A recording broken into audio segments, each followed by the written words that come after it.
Velkommen til. Det her, det er en anden måde at have Jesus-patruljen på, end det vi plejer, hvor jeg sidder i en stol. Den her gang sidder jeg stadigvæk i en stol, men jeg er sammen med Mona, min kone, og Christian, vores gode ven, som er en anden generation. Men jeg kan huske, at da jeg var ung, så tænkte jeg på, at at meningen i livet, det var at tjene nogle gode penge, og gerne på en sjov måde, og så have frihed til at fyre den af, friheden til at rejse rundt, leve det gode, søde liv. Men efterhånden så fandt jeg så ud af, at man begynder at kede sig lidt ved det. Livet er mere end kun det såkaldt søde, behagelige liv. Fordi penge kan jo ikke købe kærlighed. Penge kan ikke købe det gode helbred. Og i det hele taget hjertet. Jeg har fundet ud af, hvis man virkelig brænder for en sag, og en sag, som er større end en selv, som velsigner mennesker, så tænker jeg, det er livet. Altså for eksempel, hvis nu man havde rigtig mange penge, i stedet for at så købe et stort jetfly eller noget, så starte en masse skoler eller brødføde sultne, og så se og så opleve menneskers taknemmelighed for eksempel. Og sådan nogle ting.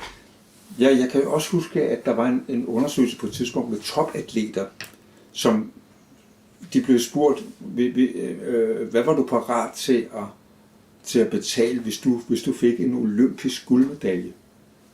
Og så var nogen, der sagde, at jeg er parat til at ofre min højre arm. Virkelig. Altså, dødsens alvorligt. Hvis de kunne opnå en olympisk guldmedalje, så var de parat til at leve uden højre arm resten af deres liv. Og det er jo ikke rigtig sådan, der er jo ikke det store perspektiv i det, at forstå, hvad er meningen med livet. Så nu vil jeg give bolden lidt videre. Hvordan har I det med de ting her? Mm. Altså jeg synes jo, at Bibelen har rigtig mange gode ord omkring sådan, altså, hvad det er, vi skal i livet. Jeg kan huske, der var på et tidspunkt, hvor jeg læste lidt fra Romerbrevet, og jeg tænkte bare, det her, hvis jeg kan lægge det ind i mit liv, det her, så er jeg i hvert fald ikke helt ved siden af. Så jeg vil bare lige læse det op, det fra Romerbrevet 12:9 og frem efter. Kærligheden skal være oprigtig. Afsky det onde, hold jer til det gode. Vær hinanden hengivne i broderkærlighed. Kappes om at vise hinanden agtelse. Vær ikke tøvende i jeres iver. Vær brændende i ånden. Tjen Herren. Vær glade i håbet, udholdende i trængslen, vedholdende i bønnen. Vær med til at give de hellige. Vær med til at hjælpe de hellige, når de har behov for hjælp. Læg vægt på at være gæstfrie. Velsign dem, der forfølger jer.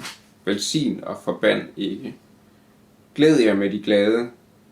Græd med de grædende. Hold sammen i enighed. Stræb ikke efter det høje, men hold jer til det lave, og stol ikke på jeres egen klogskab. Gengæld ingen ondt med ondt. Tænk på, hvad der er rigtigt over for alle mennesker. Hold fred med alle mennesker, om det er muligt, så vidt det står til jer. Tag ikke retten i egen hånd, mine kære, men giv plads til Guds fred. For som der står skrevet, hævnen tilhører mig, jeg vil gengælde, siger Herren. Men hvis din fjende er sulten, så giv ham noget at spise. Hvis han er tørstig, så giv ham noget at drikke. For gør du det, samler du glødende kul på hans hoved. Lad dig ikke overvinde af det onde, men overvinde det onde med det gode. Og der er det bare sådan, altså hvis jeg kan fylde de her ting på mit liv, altså, så er det i hvert fald ikke et tomt liv. Så er det et ret meningsfyldt liv. Meget opbyggeligt liv. Altså, meget fuldt liv på en eller anden måde. Så det vil jeg jo se som en rigtig god start for at finde mening med livet. så det her med, altså vi har jo alle sammen den kristne tro. Det skal ikke være nogen hemmelighed, at vi er skabt til et liv i fællesskab. Og hvis vi ligesom lever sådan et lidt mere egoistisk liv, så lever vi ikke vores potentiale fuldt ud. Nej, Gud har jo ikke skabt os til at være alene. Han sagde selv, altså det var ikke godt for manden at være alene. Og så skabte han en kvinde ved siden af. Simpelthen fordi det ikke er godt at være alene. Altså det er ikke det, vi er skabt til. Skabt til fællesskab. Altså hvis jeg selv skal sige noget, så er det med, at som barn, som ung, så havde jeg nogle gange, så tænkte jeg lidt over, hvad er meningen med livet? Og så er det ligesom om, jamen, det er jo vokset op ligesom mine forældre, så får man børn, så bliver man gammel nok, så bliver man bedsteforældre, og de børn, de skal starte forfra med det hele, og så bliver du måske, hvis du er heldig, så bliver du oldemor eller oldefar, og så starter det hele. Det er ligesom bare sådan, trummerum. Men der kendte jeg jo heller ikke Jesus. Men der var bare nogle gange sådan en tredje mølle, og så var man, jeg i hvert fald, eller det var man optaget af, hvad skal man være, når man bliver stor? Hvad skal man være? Skal man være håndværker? Skal man være sygeplejerske? Hvad er mit kald? Det eksisterede også, det ord dengang. Altså, jeg tror, jeg havde sådan, jeg ville gerne være sygeplejerske. Men når så får fat i altså, i hvad evangeliet faktisk reelt handler om, og forstår, hvad vi egentlig er skabt til. Altså, at Gud skabte himlen og jorden, men han skabte jorden til os, med alt, hvad den indeholder. Træer, der giver frugt, putter du frø i jorden, så kommer der kartofler op, eller gulerødder op, eller hvad det nu er, du sår, alt efter sin slags. Alt det skaber han til os mennesker. Og når han så er færdig, så kigger man, det er godt nok, det ser godt ud det her. Nu skaber jeg et menneske, for så har jeg en familie, nogen jeg kan være sammen med. Altså det er jo sådan helt af det der med, her kan jeg vandre med den. Og alt er jo godt i starten, så kommer Satan på banen.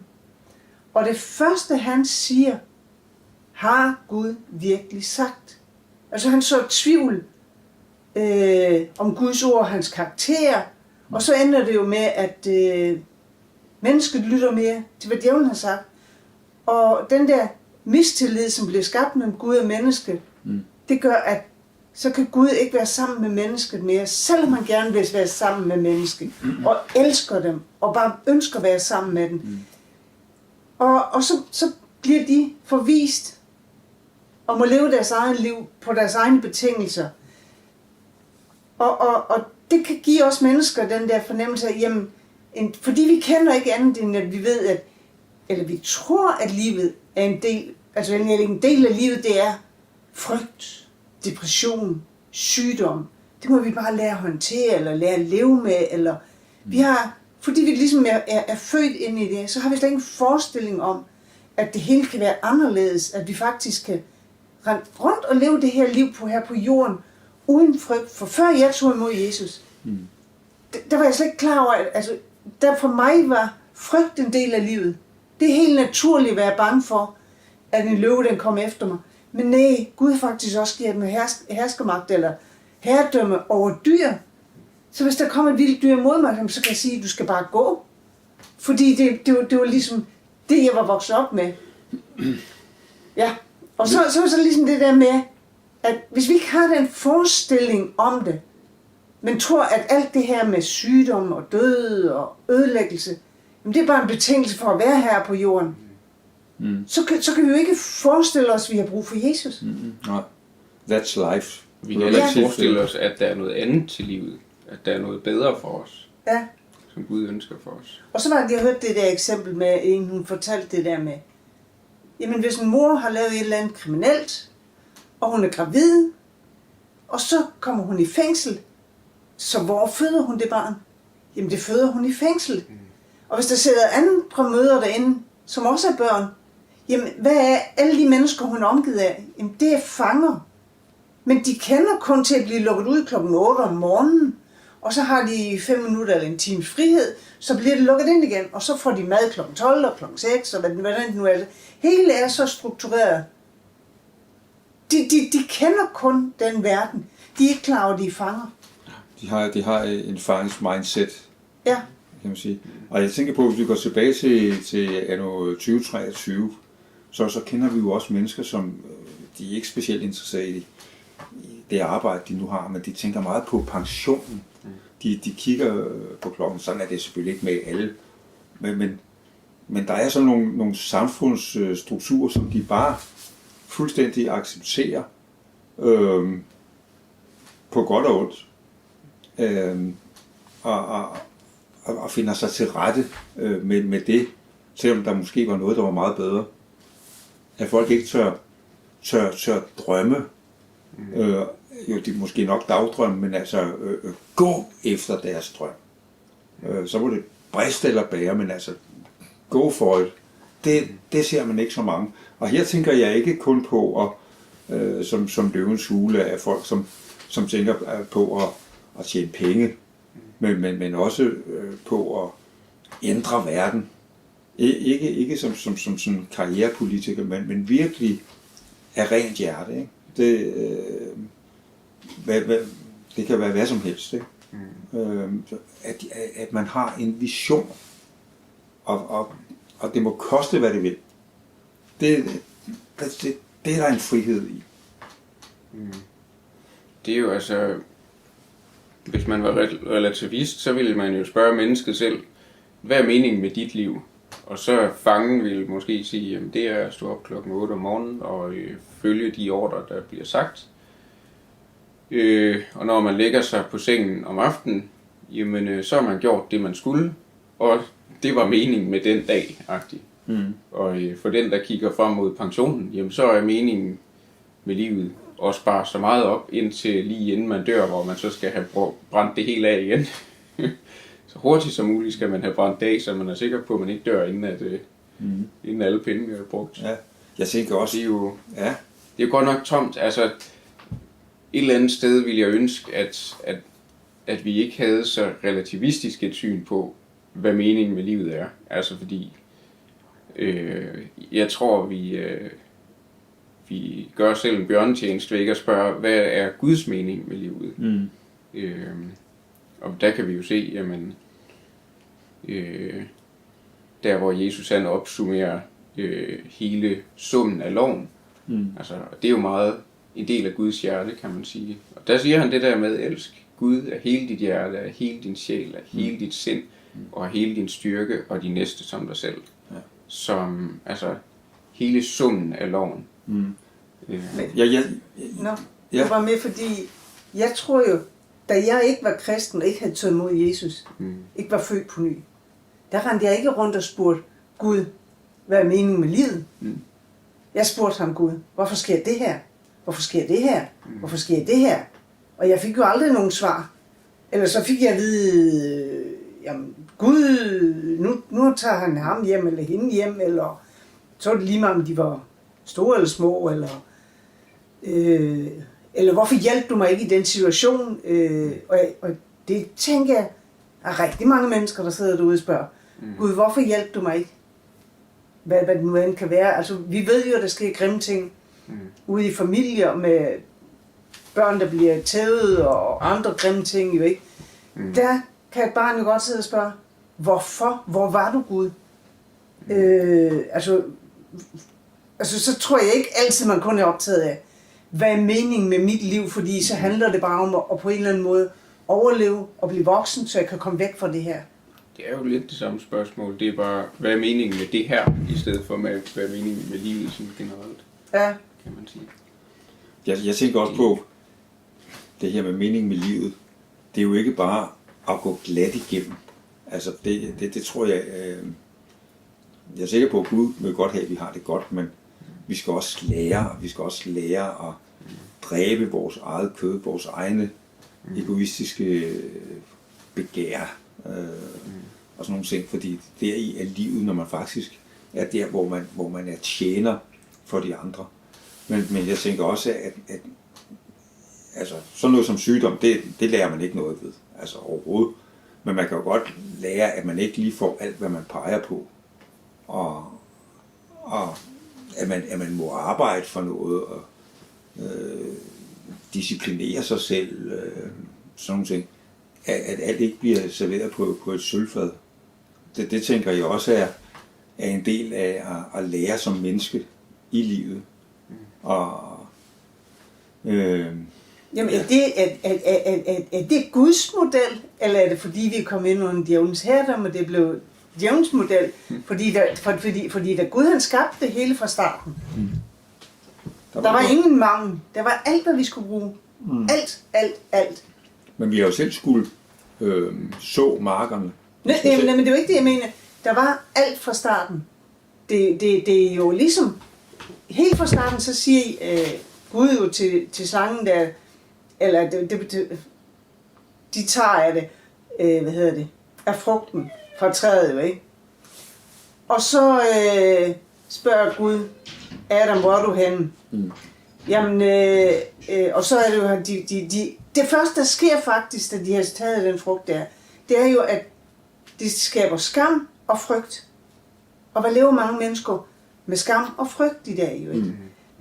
Det som er jo, ikke? Så går Gud hen og spørger, Adam, jamen jeg er jo nøgen. Hvem har fortalt det? Og så går han videre til kvinden, og så går han videre til Satan. Og det første han gør, det er jo, at han forbander Satan. Og så kommer Gud jo med svaret på, der kommer en dag en, som knuser altså kvindens sæd skal knuse dit hoved. Ja. Og du skal så bide ham i hælen jo, ikke? Ja. Altså svaret er der jo helt fra starten. Vi ved det bare ikke. Ja. Og for at vende tilbage til det andet, det der, når du ikke har Gud i dit liv, så render du altså rundt med tit og ofte med de spørgsmål der. Ja. Hvorfor griber du ikke ind, Gud? Og hvorfor gør han ikke det? Og glemmer, at der er en modstander. Jamen, og hvorfor gør han ikke det? Det er jo fordi, du siger det jo, Gud han har en modstander, Satan, som er kommet for at stjæle, slagte og ødelægge. Og så kan vi sige, ja, han stjæler med at ødelægge folks helbred og skabe frygt, du ikke? Men det er jo fordi, han har så et tvivl om Guds ord. Han har jo stjålet ord fra os. Ja. Og det kan jeg også godt huske, at vi gik sammen i Lyngby, hvor vi talte med en kvinde, som var i midten af 20'erne, og hendes søster var død, og hun var enlig mor til 2 små børn. Og jeg siger, hvordan kan Gud tillade det? Ikke? Altså, og det tillader Gud ikke. Ja, Gud tillader jo ikke ondskab. Altså, alt muligt drab, seksuel undertrykkelse, tyveri, det tillader Gud jo ikke. Altså, hvad er det for et billede, man har af Gud? Men folk, de har den der opfattelse af, jamen, Gud, han har styr på det hele.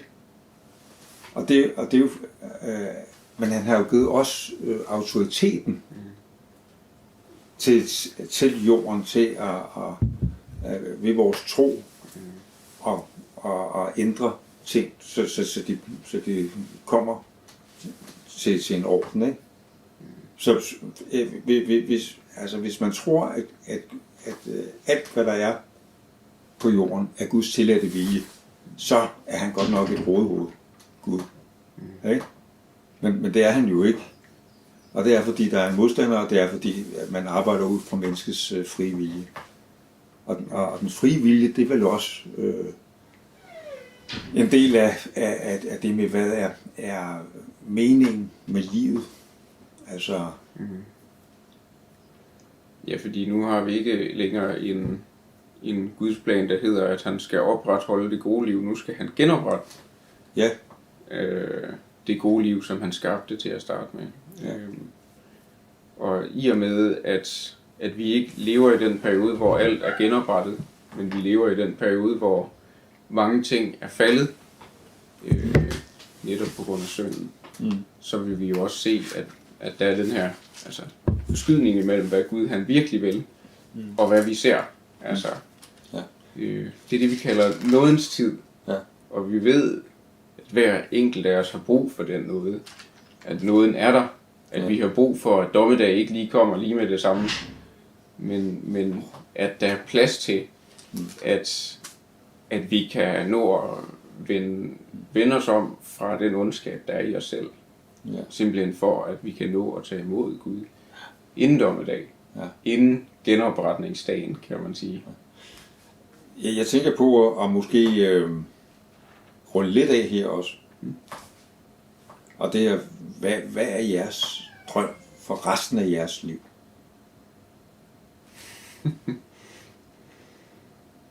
Hvad vil I opnå? Hvad kunne I tænke jer var jeres eftermæle? Fordi altså, man kan sige, at de her 80 år, som man 90, 100, som man lever her på jorden, det er jo kun en dråbe i forhold til evigheden jo. Men det er jo ud fra det her liv, at vi ligesom skal stå til regnskab, kan man sige, ikke? På godt og på godt.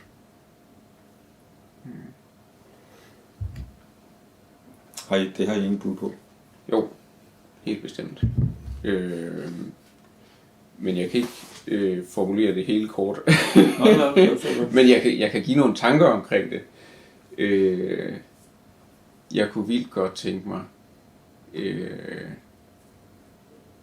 at kunne lede nogle folk derhen, hvor de må opleve, at Gud handler på deres egen beslutning. At de oplever, at de beder for nogle ting.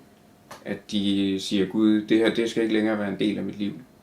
Og så griber han ind og forvandler nogle områder af deres liv. Jeg kunne også vildt godt tænke mig at opleve, at nogle af de mennesker blev sat fri til en reel tjeneste for Gud, hvor man kunne se, at de fik lov til at opleve at være en del af den plan, som Gud har for verden. Jeg kunne også tænke mig at se mere af det i mit eget liv. Det tror jeg, at alle mennesker kunne. Men det kan jo både være lidt bredt og lidt... Altså, jeg tror, jeg tænker på, fordi inden jeg tog imod Jesus, der havde jeg ikke noget godt billede af Gud. Jeg troede faktisk, han var ond, og han var sur på mig, og han ikke kunne lide mig, og hvis han var optaget af at hjælpe nogen, så var det jo alle de der fromme mennesker der, som gik i kirke hver søndag, som levede et liv uden problemer. De skøjtede bare igennem tilværelsen, fordi de havde Gud på sin side. Og derudover så var jeg jo alkoholiker, så jeg ødelagde jo selv mit eget liv, så hvorfor skulle han overhovedet bekymre sig om mig? Så, og efter jeg har lært Gud at kende, så har jeg bare fundet ud af, at han er kærlighed, han er trofast, han er trofastheden, altså han er sandheden, altså altså alle hans løfter står han ved, alle hans løfter. Han er ikke som mennesker, der lyver, altså han er den mest troværdige i sin eksistens, og at han elsker alle mennesker uden undtagelse. Uanset hvordan de kommer til at ødelægge deres liv, eller andre har ødelagt deres liv, eller de har fået at vide hele deres liv, du er ikke til noget, hvad ved jeg, så er og forbliver de elsket af Gud. Men det kræver, at de tager imod Jesus. Altså men hvis vi ikke ved, at Gud er god, så er det jo ikke ham, vi søger. Nej. Det er jo det er jo. Altså, vi søger jo ikke Gud. Og derfor altså, har jeg sådan lidt, min opgave er, synes jeg, det er at fortælle mennesker, hvor god Gud han er. Hvor meget han står ved sit ord, og at man kan stole på det, der står i Bibelen. Altså man kan virkelig stole på det. For mig er det, Bibelen er den absolute sandhed i mit liv. Ja, jeg kommer til at tænke på, sådan op igennem historien, med de forskellige, som havde Jesus i hjertet. Det eneste, de var optaget af, det var at gøre Guds vilje. Ikke kun Paulus og Peter og de her 12 apostle, 11 apostle, men også op igennem historien. De var parat til at dø for det, de troede på. Det var deres liv, og vi har set for nyligt nogen, som ventede på at blive henrettet på grund af deres tro, og de var fuldstændig afslappet. De talte smilende til mennesker, mens de havde en lykke om halsen. Det var virkelig, og det var sådan en ung mand blandt andet. Jeg kan tydeligt huske det her.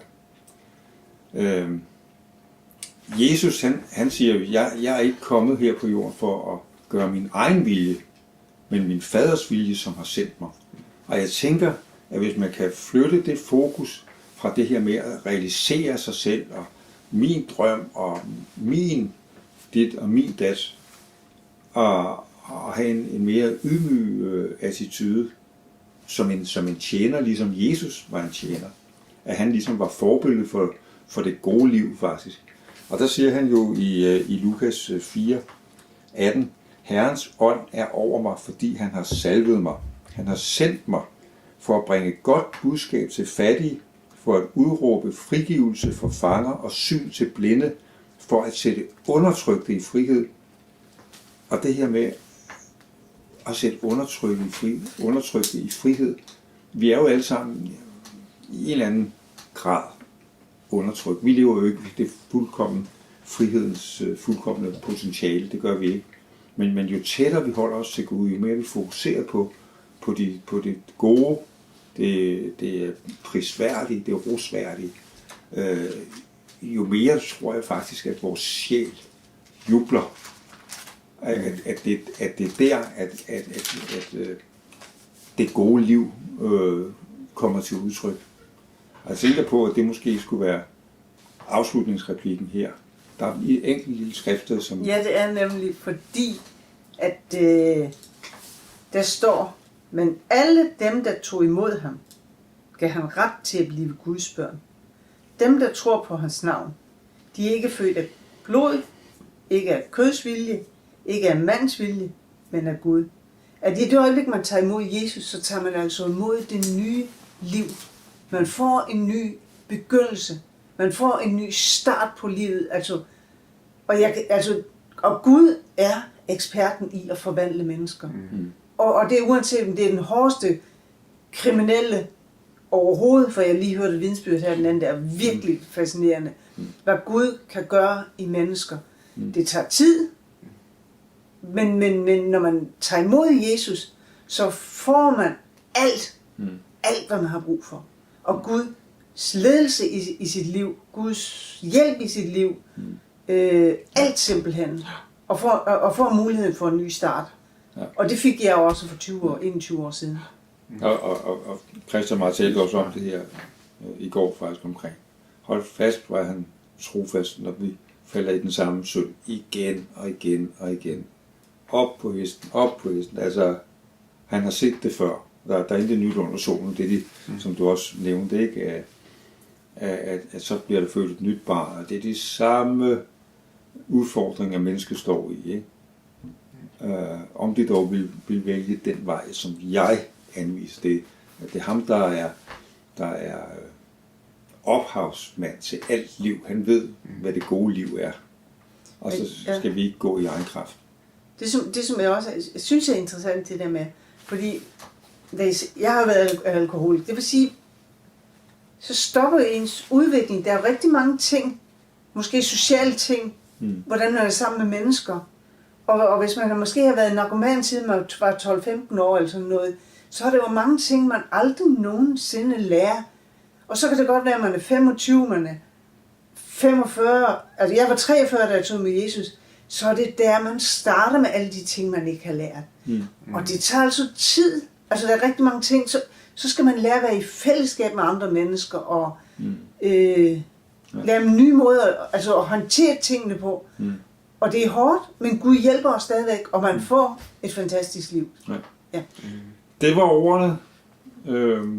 Tak fordi I vil være med til det her, den her nye måde at køre Jesus patrulje på.